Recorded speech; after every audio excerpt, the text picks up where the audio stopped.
Sumemplang ang isang motorsiklo sa Tondo, Maynila. Ang rider iniwan ang sugatan niyang angkas. Ang insidenteng nahulikam sa unang balita ni Von Aquino.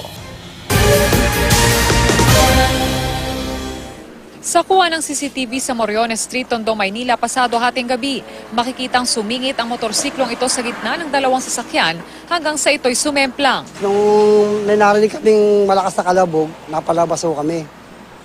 Tapos nung paglabas ho namin, nakita ko na lang nakabulag tayo isang angkas ng motor. Sugatan ng rider at angkas nito, pero maya-maya sumipat ang rider at iniwan ang kanyang angkas. Tapos mamaya, may sumigaw na yung kasama, yung nakamotor na kasama niya, tumakas. Nabulong ngayon ng isang rider at saka ng isang barangay tanod namin. Pero din ako inabot. Sumama naman sa Manila District Traffic Enforcement Unit ang driver ng kotse na si Rudy Retoma.